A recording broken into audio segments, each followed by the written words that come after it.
New on Curiosity Stream. I'm James Burke. I'm going to take you on a journey through time.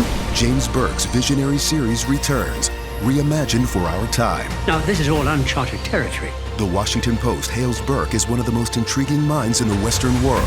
The New York Times raves he careens from one great moment in history to another. Where do we want to go from here? Experience all new Connections. So what's the next connection? With monthly, annual, and bundled plans, find the one that works for you at CuriosityStream.com. New on Curiosity Stream. How do you connect a 16th century potato to limitless energy production? Could Napoleon's toothpick have a direct link to a machine that predicts the future? And how can a 1700s conch shell chart a course to humans connecting their brains to the internet? James Burke's visionary series Connections returns for a new generation. Experience all new Connections. With monthly, annual, and bundled plans, find the one that works for you at CuriosityStream.com.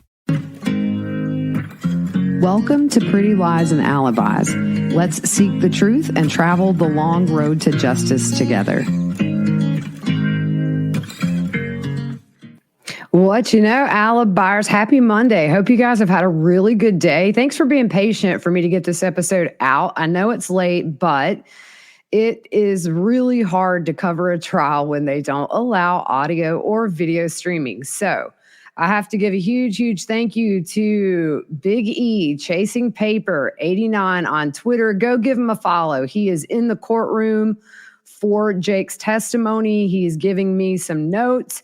And we also had a very long conversation on the phone to fill in some of the gaps that he couldn't write fast enough for. So thank you to Eric. If it was not for him, we would not be able to dive deep into this testimony tonight like we're about to. Before we get started, big hello to all of our new followers. My social media has been crazy popping off with new followers all day. So welcome. It's been mind-blowing all day. Like, I had to turn my alerts off. But anyway, so yeah, I hope you'll stick around. I love live covering trials. It's my jam. That's how I cut my true crime teeth about 10 years ago. First started out with the Jodi Arias trial and kind of went from there and stopped a while and started back up again. So before we get started, I have to say a big thank you. I went live on my road trip to see Stevie Nicks in Charlotte this weekend, and some people popped on. And I have to say a big thank you to Tina Marie, Eric, Biggie, Allison, and also to April for your donations. I really appreciate that. It keeps me doing what I'm doing right here. So thank you very much. If you're new to the show, I always do a music fact of the day. I'm just a music buff. Love it. Everything about music. I'm made of music. But tonight, my music fact of the day is I'm going to say Stevie Nicks is easily number 2 on my list of best concerts, only second to Pink Floyd in 1994 in Clemson, South Carolina. So that's my music fact of the day. We'll get back to the real ones tomorrow. So I put out a video earlier today and also some posts saying that Billy had initially said that either they were going to have to kill Hannah Mae or Sophie. Now, I've talked to several people in the courtroom, and the way Jake said it, it did sound like that's what he meant, but everybody agrees that wasn't the case. It's just how he presented it. So I wanted to clear that up and make sure you guys know that that just sort of came out wrong on Jake's end. So there you go. So Eric said there was zero emotion from Jake as he testified, none whatsoever, spoke very matter of fact about the murders, as if he was just recalling some movie he watched. So, you know, we learned a lot today. I think for me that surprised me. Jake looked at George a lot, according to Eric. The jurors were very engaged in his testimony. So, Jake was in a tan gel shirt and he had on glasses. His hair's long. It's slicked back. And after he was seated, he looked right over at George. And this is the first time, remember, they've seen each other since they were arrested nearly 4 years ago. We're coming up on 4 years. Crazy to think it, but it's been that long. So they start out by talking about just sort of the family dynamics. And he said he was close to Angela, closer to George and close-ish to Billy. Him and George would go hunting. They would ride four-wheelers, fish together. And he said he loves George, and he smiled when he said it. And he said it's hard for him to be here. He said he loves his mom and dad as well, and he would like to see nothing more than for George to be able to go home. And Eric said he also said as well as his whole family, but fat chance, buddy. It's what happens when you plan and execute a family of 8. He said hunting was kind of like a science project for George. He would study migration habits. He would plant foods that would attract deer. And if you remember, Chris Newcomb also testified to that as well. Jake said before all of this stuff started, he liked to go to festivals. He liked to work on cars. He liked to go hunting, that kind of thing. He did go to public school for about a month, but other than that, as we know, him and George were both homeschooled pretty much for their whole schooling years. He and George also went to technical school for a year. They talked about the dynamics of how they were a unit. As we know, and as we've heard, they shared finances. Each other would pay off the other's debt. It was kind of communal money. So nobody really had their own stuff. So the gun list found on Jake's phone actually was last modified in 2015, which was before the murders. And he talked about those family meetings and confirmed they took place in the kitchen. Most of the meetings, according to Jake, was about the efficiency of how the farm was running and just other general topics. And at the end of the meetings, he said he would voice his opinion and his vote, and the decisions depended on the topic. But if the topic had something to do with him specifically, then ultimately he had the final say, and that went for everybody in the house. So if the topic was about something relating to George, then George would have the final say. He talked about past crimes that him and his brother George and his dad Billy had committed together. So they would steal fuel by setting up a pump. They would take fencing supplies, tools, lumber, appliances, building material, livestock. And Jake also learned how to pick locks, I guess, at a young age. I mean, nothing says bonding with your boys like teaching them how to commit felonies. They stole mostly from big companies since they were insured, and it wouldn't be a loss as it would be to kind of the working man. And also it prevented people from getting hurt. And by people, I'm sure they probably meant themselves. They talked about hunting, and he hunted with different people, but mostly George. He said 2 weeks out of the year they did hunt with the Rhodans. And he admitted they did engage in poaching deer. And they would do something that sounds really horrific, just so cruel, called spotlighting, where they would blind the deer with a bright light. And so the deer can't see you and it's frozen. And then he said it essentially keeps the deer from standing a chance against the gun. Chris Newcomb would also go with them to spotlight deer. They would hunt at Flying W farms and places like that. He said, obviously, as we know, they went mainly everywhere together as a family. He said personally he liked to shop at Walmart, Kroger, Cabela's, and especially Bass Pro Shops because he would get points back for his purchases there. He said he had a joint bank account with George, but did not have one with Angela. And he said everybody used each other's accounts. So again, just that pulling in the money, and that nobody's independent at all. He said his very first interaction personally with the Rhodans was when he met Hannah May at the Pike County Fair back in 2010. She was in the 4-H tent area, and she was 13 at the time. Jake was 17. She asked if he wanted to pet the little 4-H bunny. And he said at first he ignored her, and he started talking to Samantha. Now, if you remember, Samantha has already testified. She dated Frankie Rhodan, I think in middle school, a little bit into high school. And she had testified about how George was a nice guy and that kind of thing.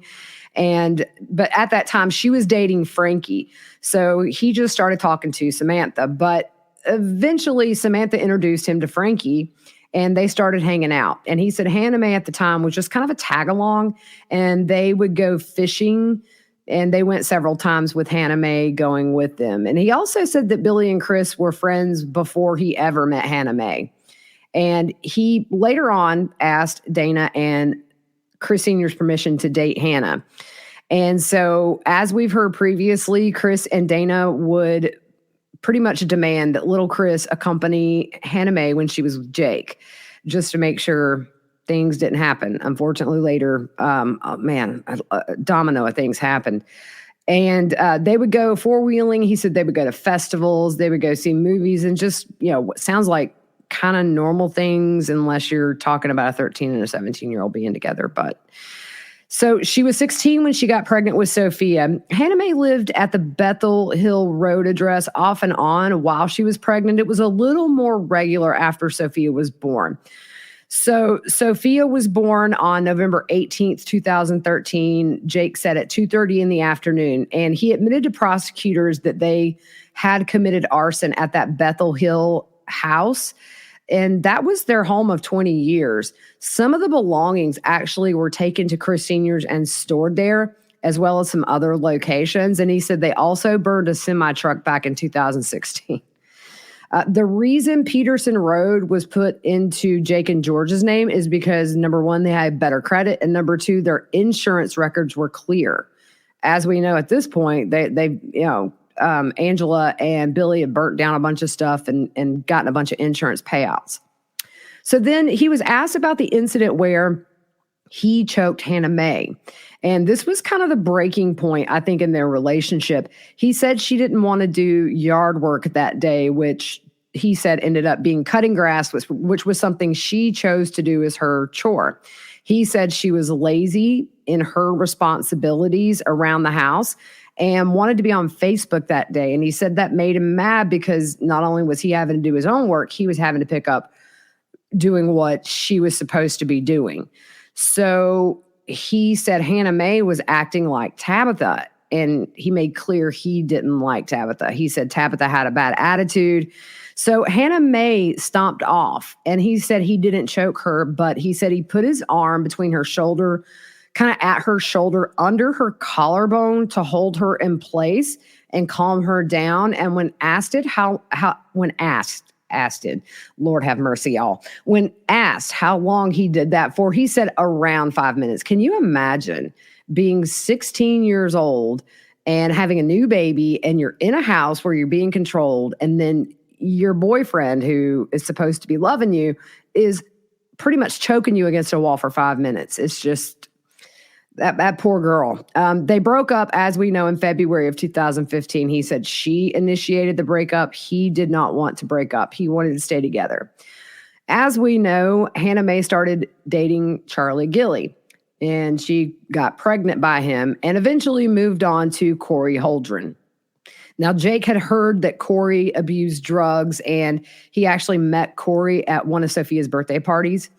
So he had asked Samantha to keep tabs on Hannah Mae, and that was something that Savannah previously testified to when she was on the stand, and that he wanted to know when she was watching Sophia for Hannah Mae, and also just to let him know if she saw Hannah Mae up to no good stuff.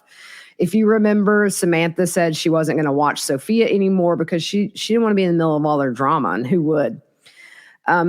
So then they start talking about why he became uncomfortable with Sophia being around Corey. And he said that Sophia had told him that Corey had locked her in a bedroom for several hours. And she cried for Hannah Mae, but nobody came to rescue her. She said she screamed for her daddy, which is Jake, obviously. He didn't come either.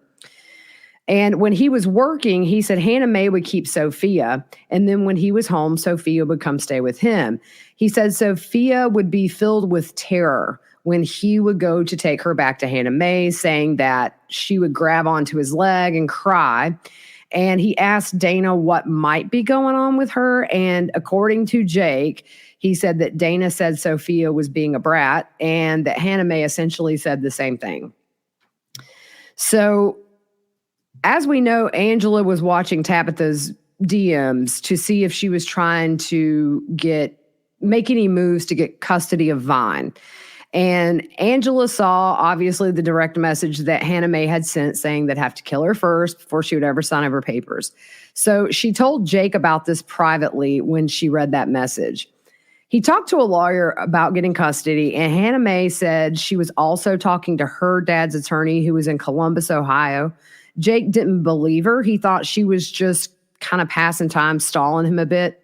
He said in the beginning, she was interested in signing papers, but as time went on, she was putting it off and she just wasn't for it. So they kind of moved to this newer motive that we really haven't heard. We've heard for years that this was over custody, and I think it kind of plays hand in hand with it. But he said he knew there was a history of rape in Angela's family as well as Hannah Mae's and Tabitha's. And he was scared that Hannah would let Sophia be molested. And he was worried because Hannah Mae was choosing to date men who were abusing drugs.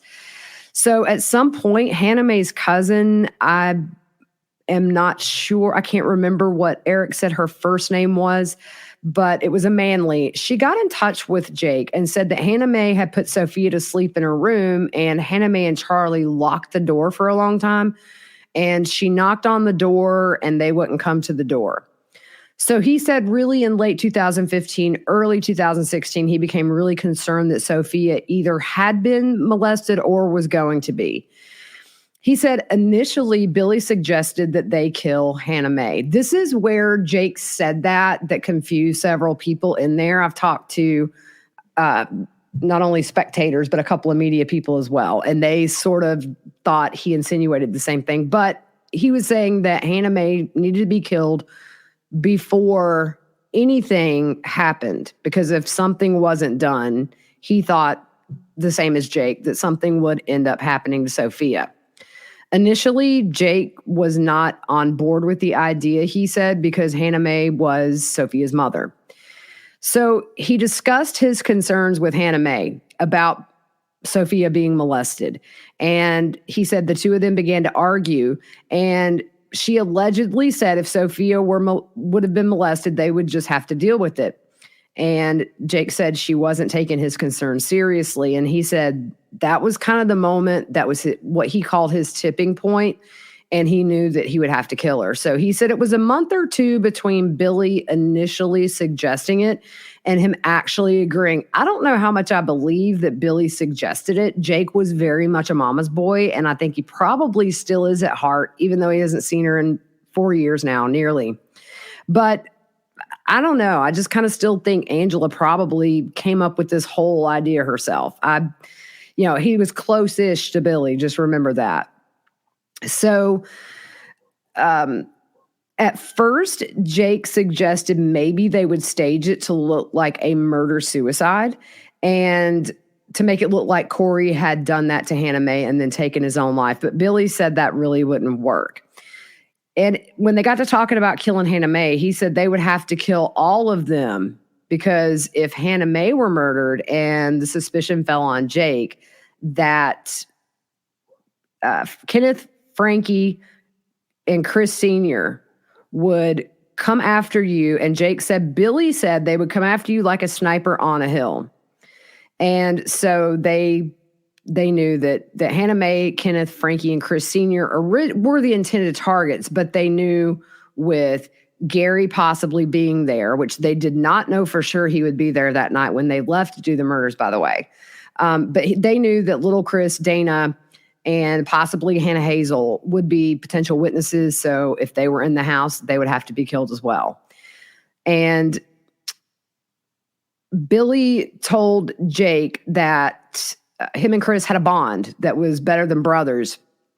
And it hurt Billy to say that Chris Sr. would have to die, but I don't believe it. He also knew oh, yeah. Okay, sorry. I just jumped ahead like 3 paragraphs. Billy said he would take care of the timing and the events surrounding the actual murders, and he wanted to do it on a cloudy night. He was the one that chose the actual day. So Jake's job was to get all of the firearms and the silencers built that they would use in those murders.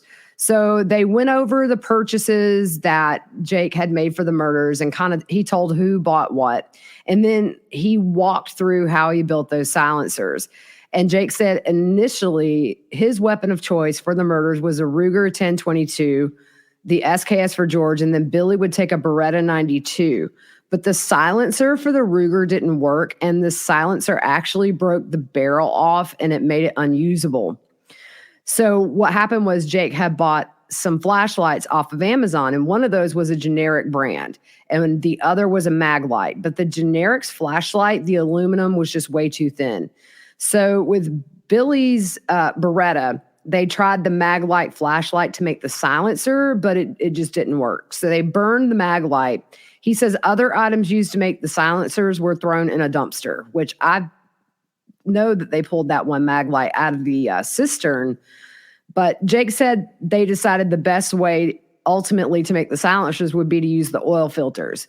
So in March of 2016, Jake got the freeze plugs for that baffling system. We talked about this on previous episodes, where if that baffling system was off and the bullet struck it, it could skew the bullet and cause problems. But the drill bits he bought were the actual sizes as the bullets, and the tap and dies as well.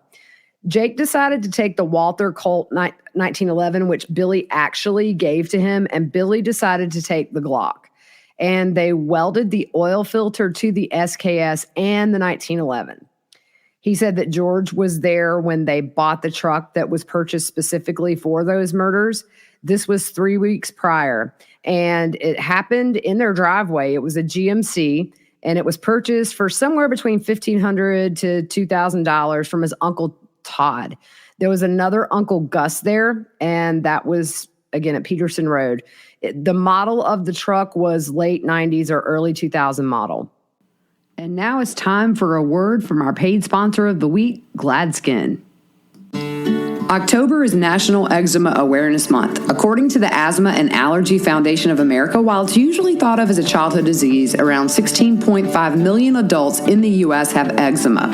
And while it affects people in various ways, 51.3% of adults with atopic dermatitis say it limits their lifestyle. 39% say it causes them to avoid social interactions because of their appearance, and 43% say it affects their activities. Luckily, as you know, Gladskin is here to help. But what actually causes the itchiness, redness, inflammation, and discomfort in the skin is a disruption of the bacterial environment, also called the skin microbiome. Gladskin specifically works to target the imbalance in your skin's microbiome. But unlike other skin brands and prescription medications, Gladskin uses MicroBalance, a revolutionary protein that restores the balance of the good and bad bacteria that live on your skin so it can finally heal. It's so effective that 91% of users, adults and children, who tried their top-selling eczema cream reported significant improvement after just 7 days. Gladskin with MicroBalance is steroid-free, works without harsh ingredients, and is clinically proven to reduce eczema symptoms. It's even gentle enough for babies. So, if you've been frustrated with your treatment options, don't wait to try Gladskin. They're offering my listeners 15% off plus free shipping on your first order at gladskin.com/whattheworld. That's gladskin.com/whattheworld for 15% off plus free shipping. gladskin.com/whattheworld. New on Curiosity Stream. I'm James Burke. I'm going to take you on a journey through time. James Burke's visionary series returns, reimagined for our time. Now, this is all uncharted territory. The Washington Post hails Burke as one of the most intriguing minds in the Western world. The New York Times raves he careens from one great moment in history to another. Where do we want to go from here? Experience all new connections. So what's the next connection? With monthly, annual, and bundled plans, find the one that works for you at curiositystream.com.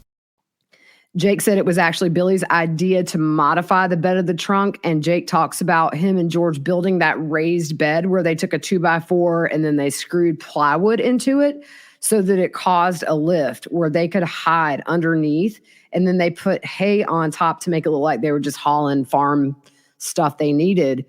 And that was actually built behind the new barn, which at that point did not have the stalls, only the posts. And once the platform was built, they put the hay on, and that was how they were going to be undetected.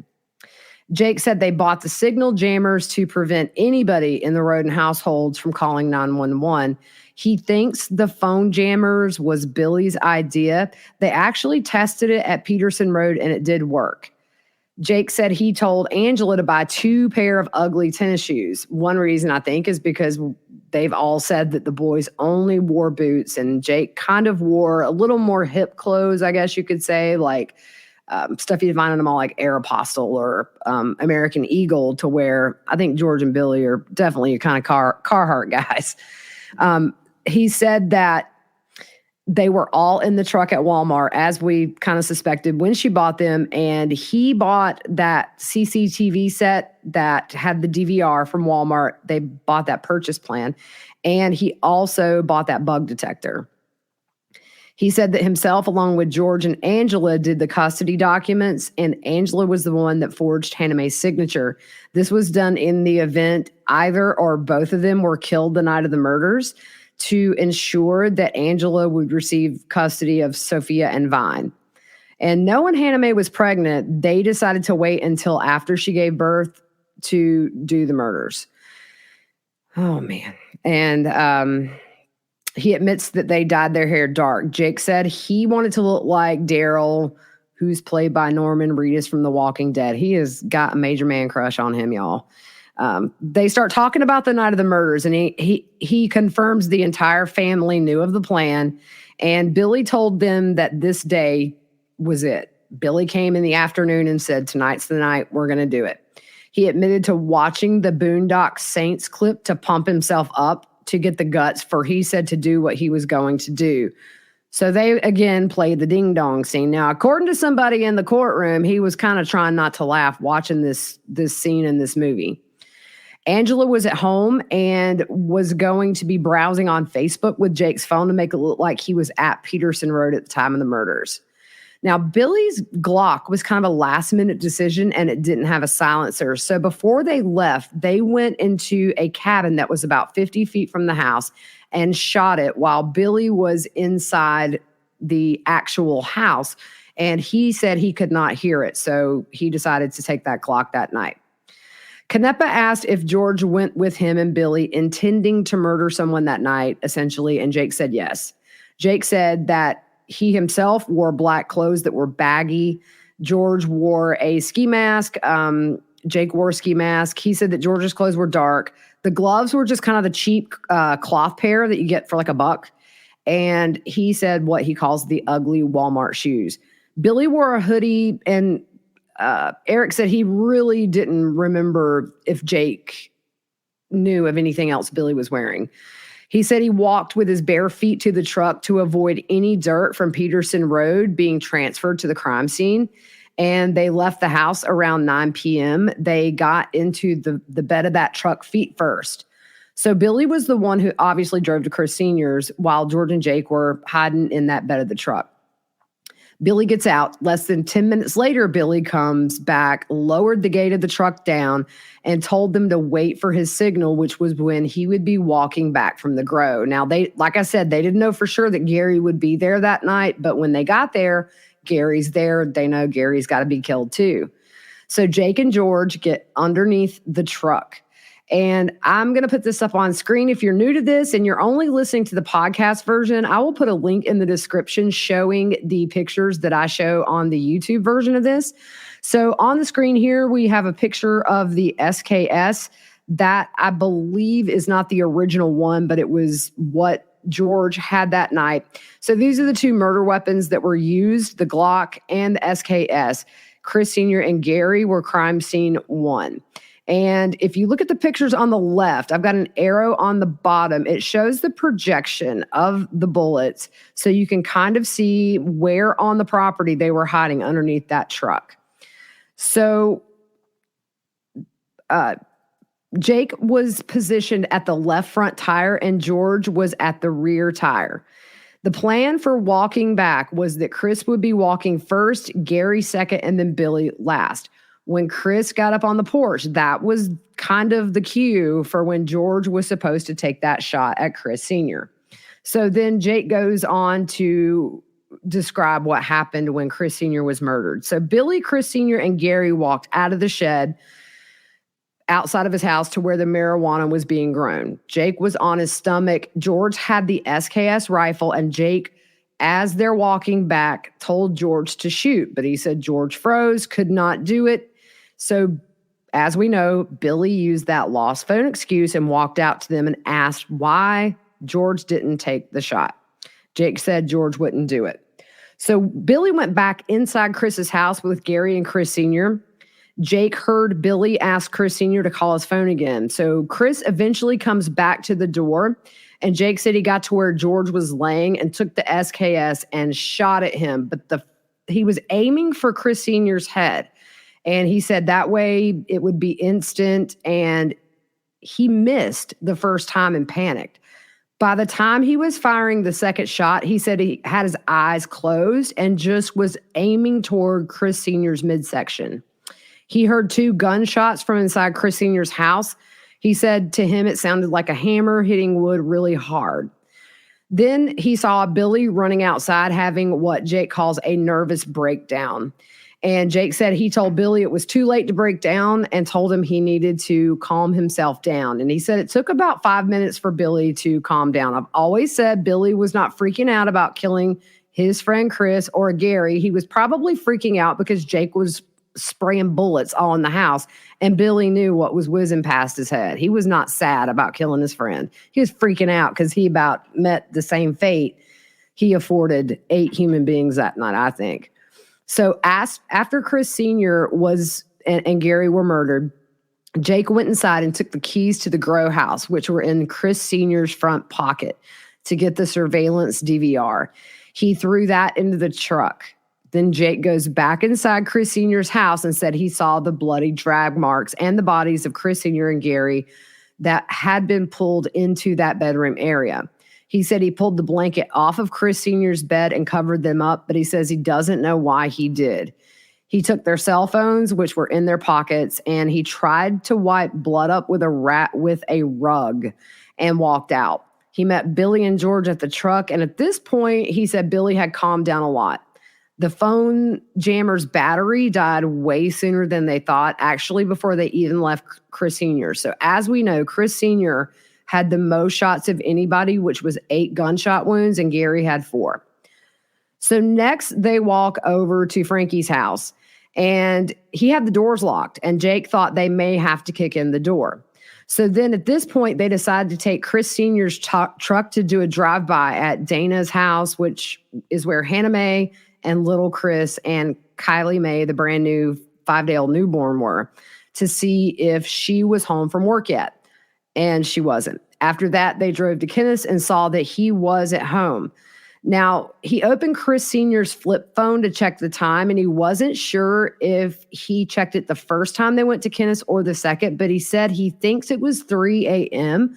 when he opened that phone. So that would have been that first trip, because we know Dana and Hannah Mae and little Chris weren't murdered until after 3, and Kenneth was the last. So from Kenneth's, after they went to see if he was home, they went back to Chris Sr.'s and left Chris Sr.'s truck there. The reason they took Chris Sr.'s truck is so it wouldn't look super suspicious if Chris Sr.'s truck pulled into Dana's house or even Kenneth's. So they walked back over to Frankie's, and the back door was locked. Jake tried to open the door with a hunting knife that he had brought along, but it broke off the tip. So he found an open window, and you can see that here in this picture, and climbed in. He then let George and Billy inside by just unlocking the door. When he's walking through the trailer, he sees Frankie's son, Brentley, asleep on the couch. Now, we know Jake initially said in his proffer that he was worried Brentley might recognize him because he had been around Brentley. But he eventually goes to Frankie's room. He notices Hannah Hazel was there. So he shot Frankie, and that caused Hannah Hazel to start stirring around. So as he's leaning over to shoot Hannah Hazel, he noticed that Ruger was in between Hannah Hazel and Frankie. And he shot Hannah Hazel 5 times in the head and Frankie twice. And I've always wondered why Hannah Hazel got the second largest number of gunshot wounds. And I don't know if it's subconscious because her brother is the man who Hannah Mae had just had a baby with. I don't know why, but it seems to me like she would be kind of, in the past, I hate to use this word, but collateral damage because she was just there. He said he wanted to use the .22 because he thought it would be quieter, but he also thought that the firing pin on the Colt 1911 would be harder to match due to how unique the markings are when that is fired. And that's true because if you remember, the guy from BCI, Epic Beard Dude, had to consult the manufacturer of the weapon in Germany, as well as ask another BCI agent who had a similar gun to confirm about the marks left on that. So from there, they go back to Chris Sr.'s in the truck and get in his truck. They drive over to Dana's. They confirm Dana's home, Hannah Mae and little Chris are inside. George and Billy came inside as well. Jake still had his mask on. The door was unlocked. By the way, he said Billy did not wear a mask. George did. Dana was still awake and was on her cell phone when he was in the hallway, and he said she was propped up on her pillow. While in the hallway, Jake said he froze, and the newborn, Kylie, started to cry. He saw Hannah Mae was getting onto her left side to nurse the baby, and she was kind of raised up on her elbow. As soon as Kylie started crying, Dana turned towards the hallway and saw Jake and kind of let out a gasp. So he shot her from the hallway in the head. He said he spun around and went back to where he was standing. And Hannah Mae turned and saw him. So she kind of leaned on her right elbow. And of course, Jake had the mask on in his proffer. He said he did not think that she recognized him, but clearly either she heard the shot or her mom gasp or both.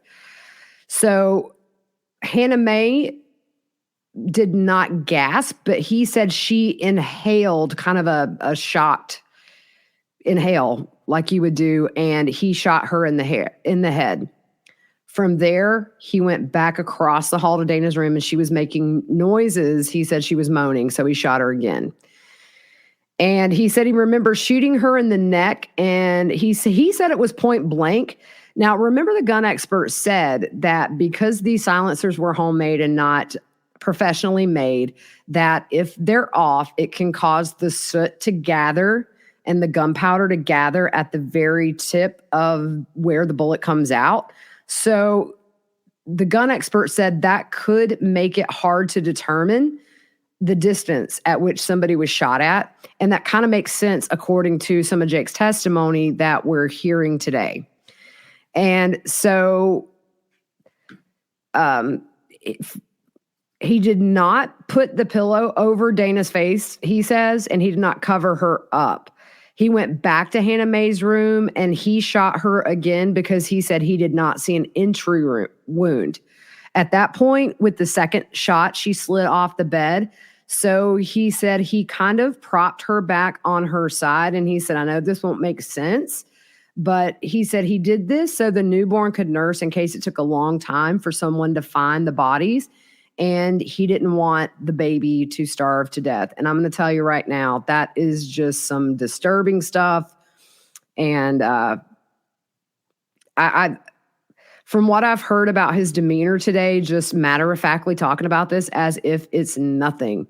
And then you think about what he's testifying to with zero emotion.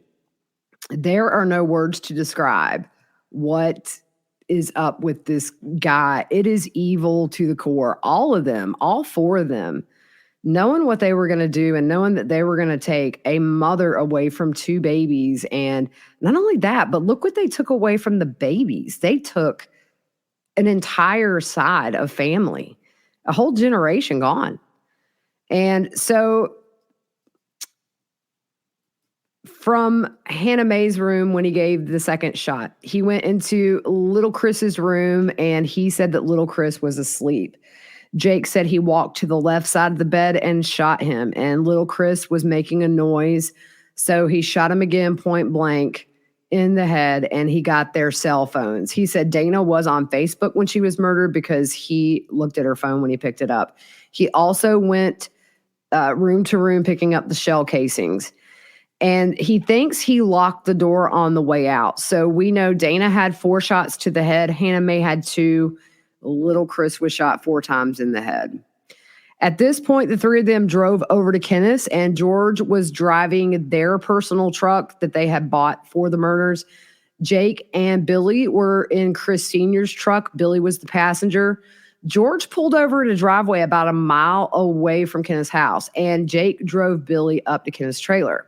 So Billy just proceeded to go bang on the door loudly, and nobody came. So we know that Kenneth did not lock the door. He didn't have a locking mechanism from inside. He had that padlock on the outside, and he also had that little sensor. If you look here in the very center top picture, he had that little sensor at the end of the driveway that would make an audible sound when somebody was driving up. But we also remember his son and daughter both testified if he had taken his blood pressure medicine, he tended to be a very heavy sleeper.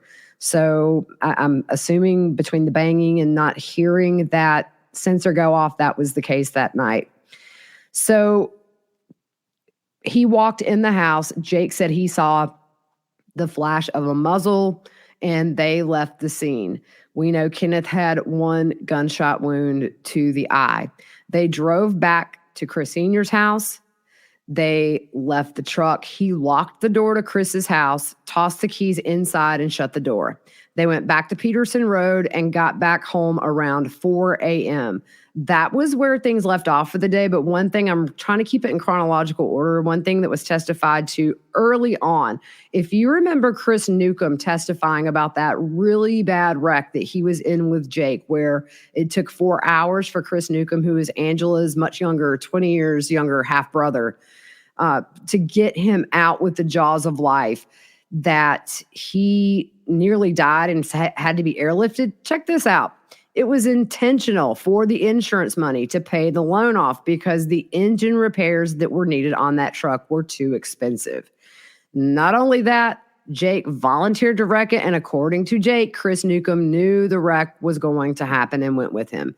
So I was thinking about this. It makes a lot of sense now. When Chris was on the stand and asked if that wreck was intentional, Chris said, "Not on my part." Now it fits. So that's where we left off today.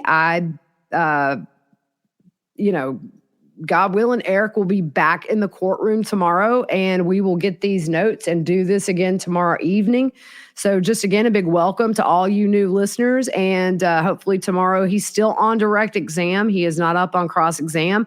This is the one time I'm rooting so hard for Nash and Parker to just eviscerate him on the stand. I've never rooted for these guys once for anybody on the stand. Whenever he comes up for cross-exam, it is going to be vicious. And George looked really nervous, y'all. It's when Jake first came in, he didn't look up. And then he looked up, and then you saw him look up a little bit more, but he was fidgety and twitchy to me. He was doing something funky with his mouth. I don't know if he was trying not to cry or what, but whatever. They all deserve to be where they are. And anyway, so just some really interesting stuff. I think that the revelation that, according to Jake, this was more about the concerns of the alleged prior or potential sexual abuse of Sophia was the main motive, and not custody, although it went hand in hand. That was just something that surprised me. Now, I wonder, honestly, is Jake living up to his end of the bargain for testifying? Because according to Eric, he said it sounded like he had very selective memory when it came to George, and whether that's he's given prosecutors one side or actually seeing his brother today made him sort of have second thoughts about implicating him any more than he had to. Who knows? But we will see. Anyways, all right, I'll be back tomorrow night. Same routine. We'll cover day 2. And all right, we'll catch you tomorrow, Tuesday. All right, have a good one.